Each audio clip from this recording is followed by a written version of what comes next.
Good morning friends, स्वागत है आपका अपने YouTube channel study with Ravi Thakur पर। तो चलिए शुरुआत करते हैं आज की द हिंदू एडिटोरियल वोकैबलरी की। वोकैबलरी से आज का पहला वर्ड है रिस्ट्रेंट। रिस्ट्रेंट यहाँ पे नाउन की तरह यूज हुआ है। रिस्ट्रेंट का मतलब होता है किसी को कंट्रोल करना, प्रतिबंधित कर देना, नियंत्रित करना किसी चीज को, उसे बोला जाता है रिस्ट्रेंट। रिस्ट्रेंट्स आर रूल्स और कंडीशंस दैट लिमिट और रिस्ट्रिक्ट समवन और समथिंग। सिनोनिम्स आप देख सकते हैं कंस्ट्रेंट, कंट्रोल, चेक और कर्ब। एंटोनिम्स है फ्रीडम, एडवांटेज, बेनिफिट और सपोर्ट। एग्जांपल आप देख सकते हैं, are there any restraints on what the newspapers are allowed to publish. तो एक कोई किसी से कोई क्वेश्चन पूछा जा रहा है कि इस पे कोई किसी तरह का नियंत्रण है या कंट्रोल है कि न्यूज़पेपर को क्या छापा जाना चाहिए और क्या नहीं छापा, क्या पब्लिश करना चाहिए, क्या नहीं पब्लिश करना चाहिए। तो इस तरह से क्या न्यूज़पेपर पे किसी तरह का कोई कंट्रोल है, क्या नियंत्रण है। अगला हमारा शब्द है एडवेंट। एडवेंट यहाँ पे नाउन की तरह यूज हुआ है। एडवेंट का मतलब होता है किसी भी चीज का लाइमलाइट में आना, मतलब आगमन होना किसी चीज का, कमिंग अपीयरेंस में आना किसी चीज का, उसे बोला जाएगा एडवेंट, मतलब एग्जिस्टेंस में आना। The advent of an important event, invention और situation is the fact of it starting और कमिंग इनटू एग्जिस्टेंस। सिनोनिम्स आप देख सकते हैं कमिंग, अपीयरेंस, emergence और access. Antonyms departure, living, exit और विड्रॉल। एग्जाम्पल देख लीजिए, the advent of the computer has brought this sort of task within a bounds of possibility. कि हम सभी जानते हैं कंप्यूटर के जो आगमन पे है, काफ़ी सारी चीज़ें जो है वो फ्रीक्वेंटली फटाफट हो जाती है, काम बड़े आसानी से सरलतापूर्वक किए जा सकते हैं। अगला हमारा शब्द है रिट्रैक्टेड। रिट्रैक्टेड यहाँ पे वर्ब की तरह यूज हुआ है। रिट्रैक्टेड का मतलब होता है अपनी ही कही गई बात से मुकर जाना, डिनाय करना, अस्वीकार कर देना किसी चीज को, उसे बोला जाएगा retracted. If you retract something that you have said और written, you say that you did not mean it.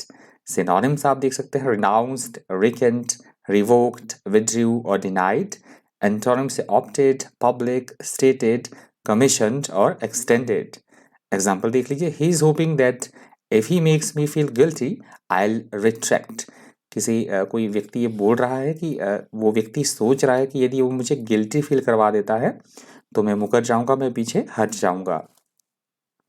अगला हमारा शब्द है आउटरीच। आउटरीच यहाँ पे नाउन की तरह यूज हुआ है। आउटरीच का मतलब होता है ऐसी कोई अव्यवस्था की स्थिति जिससे हम बहुत ज्यादा क्रोधित हो उठे, बहुत बुरी अवस्था को देखकर हम क्रोधित हो जाएं, क्रोध उत्पन्न करने वाली कोई चीज जिससे हमें एकदम से शॉक लगे या हम एंग्री हो जाए, एकदम से नाराज हो जाए, उस अवस्था को बोला जाता है outreach. If you are outreached by something it makes you extremely angry and shocked. Synonyms आप देख सकते हैं अफ्रंट, ऑफेंड, एट्रोसिटी और insult.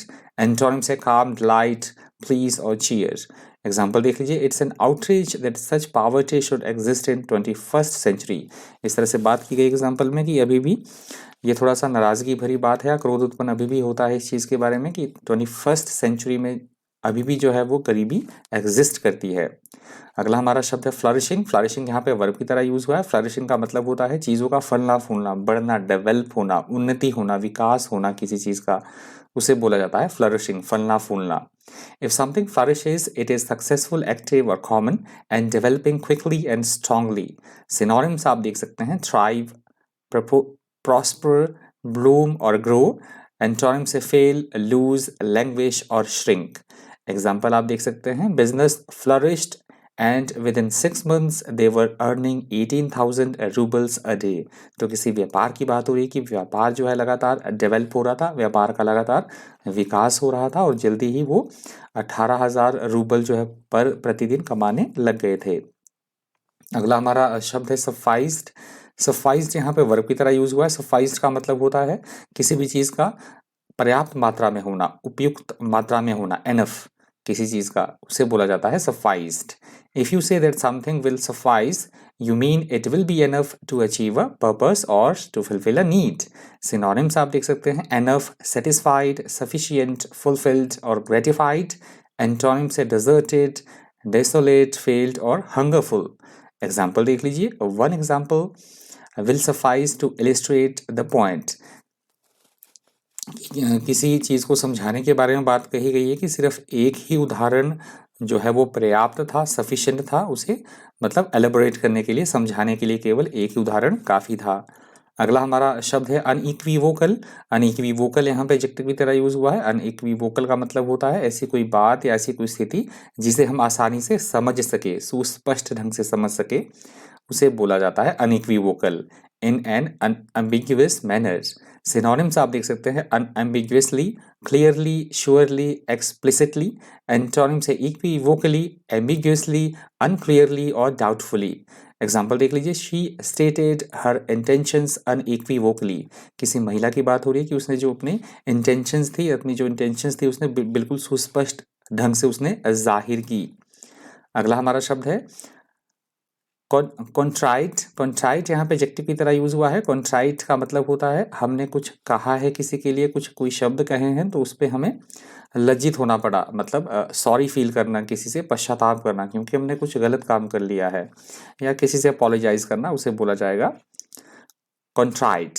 If you contrite you are very sorry because you have done something wrong. Synonyms आप देख सकते हैं remorseful, sorry, repentant, regretful और अशेम्ड। एंटोनिम से शेमलेस, अनरिपेटेंट, अनअशेम्ड और इंडिफरेंट। एग्जाम्पल देख लीजिए, I forgave him as soon as I saw the contrite expression और her face on his face. कोई ये स्टेटमेंट दे रहा है कि मैंने उसे माफ़ कर दिया जैसे ही मैंने उसके फेस पे जो है इस तरह के एक्सप्रेशंस देखे, पश्चाताप वाले एक्सप्रेशंस देखे, तो मैंने उसे माफ़ कर दिया, फॉरगिव कर दिया। अगला हमारा शब्द है फ्रजाइल। यहाँ पे एडजेक्टिव की तरह ये वर्ड यूज हुआ है। फ्रजाइल का मतलब होता है ऐसी कोई चीज़ जो बेहद दुर्बल हो, कमज़ोर हो, बेहद नाजुक हो, उसे बोला जाता है fragile. Something that is fragile is easily broken और डैमेज्ड। सिनोनिम्स आप देख सकते हैं डेलिकेट, वीक, फ्रेल और फीबल।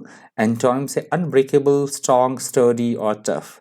एग्जाम्पल देख लीजिए, he leaned back in his fragile chair. किसी व्यक्ति की बात हो रही कि वो अपनी जो उसकी टूटी फूटी कुर्सी थी, कमज़ोर कुर्सी थी उसकी, वो उस पर पीछे लेट गया। अगला हमारा शब्द है रिपरकर्शन। यहाँ पे नाउन की तरह ये वर्ड यूज हुआ है। रिपरकर्शन का मतलब होता है हमारे द्वारा किए गए कोई काम, हमने कोई काम किया है किसी तरह का, तो जो रिजल्ट है उसके कोई परिणाम आना, उसके दुष्परिणाम आना, उसे बोला जाता है रिपरकर्शन।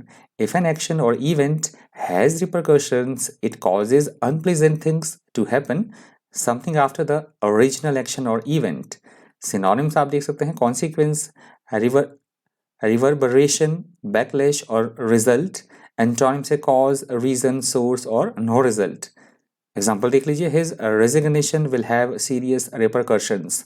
तो किसी कर्मचारी की बात हो रही है कि उसने इस्तीफा दे दिया है, रिजाइन उसने कर दिया है, तो उसके बहुत गंभीर परिणाम होंगे। अगला हमारा शब्द है पैरिक विक्ट्री। पैरिक विक्ट्री यहाँ पे नाउन की तरह यूज हुआ है। पैरिक विक्ट्री ऐसी जीत को बोला जाता है जिस जीत के लिए हमें काफ़ी कुछ खोना पड़े, उस काफ़ी कुछ खोने के बाद जो सफलता मिलती है या जीत मिलती है, तो ऐसी जीत या सफलता को बोला जाएगा Pyrrhic victory. If you describe a victory as a Pyrrhic victory you mean that although someone has won or gained something they have also lost something that was worth even more। Synonyms आप देख सकते हैं Cadmean victory, hollow victory, no worth winning और offset victory. Antonyms advantage, boon, chance और destiny. Example देख लीजिए, I suppose a Pyrrhic victory is still a victory. कि मैं ये मानता हूँ कि जो इस तरह की जीत होती है वो भी एक तरह की सफलता ही होती है, आखिरकार वो जीत ही है। अगला हमारा शब्द है ऑब्नॉक्शियस। ऑब्नॉक्शियस यहाँ पर एडजेक्टिव की तरह यूज हुआ है। ऑब्नॉक्शियस का मतलब होता है ऐसी कोई चीज़ जो बेहद घिनौनी हो, आपत्तिजनक हो, घृणित हो, घिनौना होना, उसे बोला जाता है obnoxious. Extremely unpleasant specially in a way that offends people. Synonyms आप देख सकते हैं ऑफेंसिव, डिसगस्टिंग, रिवोल्टिंग, अनप्लीजेंट और डिसएग्रीएबल। एंटोनिम्स है इनऑफेंसिव, अपीलिंग, नाइस और गुड। एग्जाम्पल देख लीजिए, the people at my table were so obnoxious I had to change my seat. कि जो मेरे टेबल पे जो लोग बैठे थे वो बहुत ही घृणित थे, बहुत ही घिनौने थे, इसलिए मुझे अपनी जो सीट है वो बदलनी पड़ी, चेंज करनी पड़ी। अगला हमारा शब्द है कन्वीन्ड। यहाँ से दूसरे एडिटोरियल का हेडिंग भी शुरू हो रहा है, आप देख सकते हैं। कन्वीन्ड का मतलब होता है बैठक बुलाना, लोगों को बैठक के लिए आमंत्रित करना, बैठक आयोजित करना, उसे बोला जाता है कन्वीन्ड, मतलब मीटिंग आयोजित करना, that is called convened. If someone convenes a meeting और conference they arrange for it to take place. Synonyms आप देख सकते हैं असेंबल, समन, गैदर और muster. Antonyms adjourn, disperse, cancel और डिसमिस। एग्जाम्पल देख लीजिए, शिमला कॉन्फ्रेंस के बारे में बात कही गई है कि वॉइसरॉय ने जो है the viceroy convened a conference of Indian leaders at Shimla. की वॉइसरॉय ने क्या किया, इंडियन जो लीडर थे उनकी एक बैठक बुलाई शिमला में, कॉन्फ्रेंस की। अगला हमारा शब्द है इंटरवेंशन। यहाँ पे नाउन की तरह ये वर्ड यूज हुआ है। इंटरवेंशन का मतलब होता है किसी भी काम में किसी तरह की रुकावट पैदा करना, व्यवधान पैदा करना, हस्तक्षेप करना, उसे बोला जाएगा इंटरवेंशन। द एक्ट ऑफ इंटरवीइंग, या हम बीच बचाव भी बोल सकते हैं। किसी भी चीज़ में हम मीडिएट कर रहे हैं तो उसे भी बोला जाएगा इंटरवेंशन। सिनोनिम्स आप देख सकते हैं इंटरफेरेंस, इंटरसेशन, इंटरपोजिशन और इंट्रूजन। एंटोनिम्स है non interference, non intervention, challenge और एडवांटेज। एग्जाम्पल आप देख सकते हैं after a certain point medical intervention may be necessary, कि एक पॉइंट के बाद जो मेडिकल इंटरवेंशन था, मतलब किसी की हालत बहुत ख़राब है तो आफ्टर एक सर्टन पॉइंट के बाद जो मेडिकल इंटरवेंशन था, जो हस्तक्षेप करना पड़ेगा, चिकित्सा संबंधी जो हस्तक्षेप करना पड़ेगा वो ज़रूरी हो जाएगा। अगला हमारा शब्द है सोरिंग। सोरिंग यहाँ पे वर्ब की तरह यूज हुआ है। सोरिंग का मतलब होता है किसी भी चीज़ का बड़ी तेज़ी के साथ बढ़ना, बहुत अधिक वृद्धि होना किसी चीज़ में, उसे बोला जाएगा soaring. If the amount, value, level और volume of something soars, it quickly increases by a great deal. Synonyms आप देख सकते हैं माउंटेड, फ्लोटेड, होवर्ड और इंक्रीज्ड। एंटोनिम्स से कोलैप्स्ड, ड्रॉप्ड, डिक्रीज्ड और प्लमेटेड। एग्जाम्पल देख लीजिए, prices are soaring because of inflation, कि मुद्रास्फीति के कारण जो चीज़ों के मूल्य हैं, प्राइसेस हैं, वो लगातार बढ़ रहे हैं, उसमें बड़ी तेज़ी के साथ वृद्धि हो रही है। अगला हमारा शब्द है एक्सकलेट। एक्सकलेट यहाँ पे वर्ब की तरह यूज हुआ है। एक्सकलेट का मतलब भी होता है कोई अप्रिय कोई स्थिति है, कोई प्रॉब्लम है, कोई समस्या है तो उसका और ज़्यादा गति से बढ़ जाना, बड़ी तेज़ी के साथ उसका बढ़ना, मतलब स्थिति का और ज़्यादा गंभीर हो जाना, that is called escalates. If a bad situation escalates or if someone or something escalates it, it becomes greater in size, seriousness और intensity. Synonyms आप देख सकते हैं increased, intensified, ascended और soared. Antonyms है decreased, low bottom और diminished. Example देख लीजिए, the terrorist attacks escalated tension in the capital. किसी तरह के टेररिस्ट अटैक की बात हो रही है कि उग्रवादियों ने किसी तरह का जो अटैक किया है उसने जो कैपिटल राजधानी में है जो मतलब टेंशन है और ज़्यादा इस टेररिस्ट अटैक से वो बढ़ चुकी है, चिंताएं, टेंशन जो है वो बहुत ज़्यादा बढ़ चुकी हैं। अगला हमारा शब्द है डिजास्टर्स। यहाँ पे एडजेक्टिव की तरह ये वर्ड यूज़ हुआ है। डिजास्टर्स का मतलब होता है ऐसी कोई स्थिति जो पूरी तरह से विनाश करने वाली हो, विध्वंसकारी हो, संकट से भरी हुई हो, उसे बोला जाता है disasters. A disasters event has extremely bad consequences and effects. Synonyms आप देख सकते हैं calamitous, catastrophic, ruinous और fatal. Antonyms है इसके fortunate, lucky, blessed और happy. एग्जाम्पल देख लीजिए, आ मिस्टेक हैड डिजास्टर्स रिजल्ट्स, कि हमने किसी तरह की कोई गलती की है तो उसके बड़े ही गंभीर परिणाम होंगे, विनाशकारी उसके नतीजे होंगे। अगला हमारा शब्द है प्रैग्मेटिक। यहाँ पे एडजेक्टिव की तरह ये वर्ड यूज़ हुआ है। प्रैग्मेटिक का मतलब होता है चीज़ों में प्रैक्टिकलिटी होना, यथार्थवादिता, व्यवहारिकता होना, उसे बोला जाता है pragmatic. Dealing with things sensibly and realistically in a way that is based on practical rather than theoretical considerations. Synonyms आप देख सकते हैं प्रैक्टिकल, रियलिस्टिक, सेंसिबल, रैशनल और रीजनेबल। एंटोनिम्स हैं प्रैक्टिकल, आइडियलिस्टिक, रोमांटिक और अनरियलिस्टिक। एग्जाम्पल देख लीजिए, the decision was pragmatic in nature. किसी तरह के डिसीजन की बात कही गई है, निर्णय की बात कही गई, जो फैसला था वो अपने आप में बहुत यथार्थवादी था, उसमें व्यवहारिकता थी। अगला हमारा शब्द है एमनेस्टी। एमनेस्टी हमने वन वर्ड सब्स्टिट्यूशन में ये वर्ड बहुत बार किया है। एमनेस्टी का मतलब होता है राज क्षमा कर देना, किसी को पार्डन करना। A general pardon granted by government to political offenders, तो इस तरह से जो गवर्नमेंट के द्वारा पार्डन किया जाएगा उसे बोला जाता है एमनेस्टी। एग्जाम्पल आप दे सकते हैं, illegal immigrants who came into the country before 1982 were granted amnesty। तो इस तरह से जो इमिग्रेंट आए हैं 1982 से पहले हमारे देश में या किसी भी देश की बात हो रही है, वो सरकार के द्वारा उनको राज क्षमा दे दी गई है, उनको अलाउ कर दिया गया है।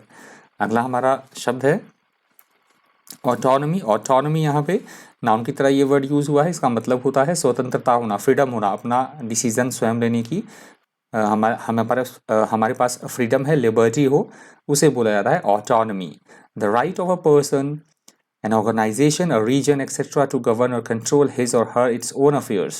Synonyms आप देख सकते हैं freedom, independence, liberty, sovereignty. Antonyms है dependence, captivity, constraint और enslavement. एग्जाम्पल आप देख सकते हैं टीनेजर वाला एग्जाम्पल है। अब तो रट भी क्या होगा आपको एग्जाम्पल, अगर आप वीडियो देखते हैं मेरे डेली, तो मैंने एग्जाम्पल दिया था कि जैसे ही टीनेजर जो है अपने अडल्ट उसमें प्रवेश करते हैं, अवस्था में प्रवेश करते हैं, तो उनको काफ़ी सारी फ्रीडम टीनेजर में ही थोड़ी थोड़ी दे दी जानी चाहिए, जिससे वो अपने अडल्टहुड के लिए प्रिपेयर हो सकें। तो ये लास्ट वर्ड था हमारा ऑटोनॉमी आज की द हिंदू ट्यूटोरियल वोकैबुलरी से। रिवीजन हम फटाफट से कर लेते हैं चीज़ों का, क्या हमने पढ़ा, कितना हमें याद रहा, कितने हमारे दिमाग में रहे वर्ड्स। पहला हमारा वर्ड था रिस्ट्रेंट। रिस्ट्रेंट का मतलब होता है किसी भी चीज़ को कंट्रोल करना, नियंत्रित करना या प्रतिबंधित करना, उसे बोला गया था रिस्ट्रेंट। अगला हमारा शब्द था एडवेंट। एडवेंट का मतलब होता है किसी भी चीज़ का उत्पन्न होना, मतलब आना, किसी का आगमन होना किसी चीज़ का, उसे बोला गया था एडवेंट। अगला हमारा शब्द था रिस्ट्रैक्टेड। रिस्ट्रैक्टेड का मतलब होता है पहले हम कोई बात कहें और बाद में हम मुकर जाए, डिनाई कर जाएं, उसे बोला गया था रिस्ट्रैक्टेड। अगला हमारा शब्द था आउटरीच। आउटरीच का मतलब होता है किसी भी तरह की कोई बुरी अवस्था है तो उस पर झल्लाहट जाहिर करना, गुस्सा दिखाना, नाराजगी दिखाना, उसे बोला गया आउटरीच। अगला हमारा शब्द था फ्लरिशिंग। फ्लरिशिंग का मतलब होता है किसी भी चीज़ का बढ़ना, तेज गति के साथ फ्लरिश करना, फलना फूलना, उसे बोला गया था फ्लरिशिंग। अगला हमारा शब्द था सफाइज्ड। सफाइज्ड का मतलब होता है किसी भी चीज़ का पर्याप्त मात्रा में होना, एनफ होना, उसे बोला गया था सफाइज्ड। अगला हमारा शब्द था अनइक्विवोकल। अनइक्विवोकल का मतलब होता है ऐसी कोई बात या ऐसी कोई स्थिति जो आसानी से समझी जा सके, जिसपे क्लैरिटी हो, सुस्पष्ट ढंग से कोई चीज़, उसे बोला गया था अनइक्विवोकल। अगला हमारा शब्द था कॉन्ट्राइट। कॉन्ट्राइट का मतलब होता है हमने किसी को कुछ गलत कह दिया है तो, या हम माफ़ी मांग रहे हैं किसी से, मतलब हम रिक्वेस्ट कर रहे हैं कि हमें माफ़ कर दिया जाए, तो उस भावना को बोला जाएगा, उस भावना को बोला जाएगा कॉन्ट्राइट। अगला हमारा शब्द था फ्रजाइल। फ्रजाइल का मतलब होता है बहुत ज़्यादा वीक होना, दुर्बल होना, कमज़ोर होना, उसे बोला गया है फ्रजाइल। अगला हमारा शब्द था रिपरकर्शन। रिपरकर्शन का मतलब होता है हमारे द्वारा किए गए कोई काम है तो उसके दुष्परिणाम आना, उसके परिणाम, नतीजे, उसे बोला जाता है रिपरकर्शन। अगला हमारा शब्द था पेरिक विक्ट्री। पेरिक विक्ट्री का मतलब होता है ऐसी जीत जो बहुत कुछ खोने के बाद प्राप्त की जाए, ऐसी जीत को बोला जाता है, ऐसी सफलता को बोला जाता है पेरिक विक्ट्री। अगला हमारा शब्द था ऑब्नॉक्शियस। ऑब्नॉक्शियस का मतलब होता है ऐसी कोई चीज़ जो ऑफेंसिव हो, बहुत ज़्यादा घृणित हो, घिनौनी हो, उसे बोला गया है ऑफेंस, मतलब ऑब्नॉक्शियस। अगला हमारा शब्द था कन्वीन्ड। कन्वीन्ड का मतलब होता है बैठक आयोजित करना, मीटिंग बुलाना, उसे बोला गया है कन्वीन्ड। अगला हमारा शब्द था इंटरवेंशन। इंटरवेंशन का मतलब होता है किसी भी काम में किसी तरह का व्यवधान पैदा करना, हस्तक्षेप करना, दैट इज कॉल्ड इंटरवेंशन। अगला हमारा शब्द था सोरिंग। सोरिंग का मतलब होता है किसी भी चीज़ में बड़ी तेजी के साथ बढ़ोतरी होना, वृद्धि होना, उसे बोला गया था सोरिंग। अगला हमारा शब्द था एस्केलेट। एस्केलेट का मतलब होता है कोई प्रॉब्लम है, कोई समस्या है तो उसका और अधिक गंभीर हो जाना, चीज़ों का और ज़्यादा वर्स हो जाना, उसे बोला गया है एस्केलेट। अगला हमारा शब्द है डिजास्टरस। डिजास्टरस का मतलब होता है ऐसी कोई स्थिति जो बेहद जोखिम भरी हो, विनाशकारी हो, विध्वंसकारी हो, उसे बोला जाता है डिजास्टरस। अगला हमारा शब्द था प्रेगमेटिक। प्रेगमेटिक का मतलब होता है चीज़ों में व्यावहारिकता होना, यथार्थवादिता होना, प्रैक्टिकलिटी होना, उसे बोला जाता है प्रेगमेटिक। अगला हमारा शब्द है एमनेस्टी। एमनेस्टी का मतलब होता है राज क्षमा, मतलब फॉरगिव करना, किसी को माफ़ कर देना, उसे बोला गया था एमनेस्टी। अगला हमारा शब्द था ऑटोनॉमी। ऑटोनॉमी का मतलब होता है लिबर्टी होना, हम अपना निर्णय स्वयं ले सके, उसकी हमें फ्रीडम होना, हम सेल्फ रिलायंस, किसी का भी कंट्रोल ना हो, उसे बोला जाता है ऑटोनॉमी।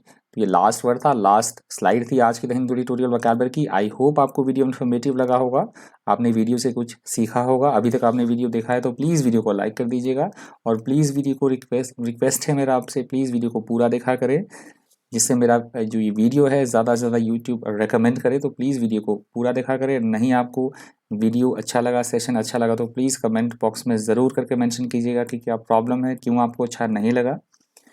लाइक कर दीजिएगा प्लीज़, हो सके तो ज़्यादा से ज़्यादा शेयर भी कर दीजिएगा। इस वीडियो में इतना ही। इसी तरह के इन्फॉर्मेटिव वीडियोज़ के लिए बन रही है चैनल पर। Thank you, thanks for watching.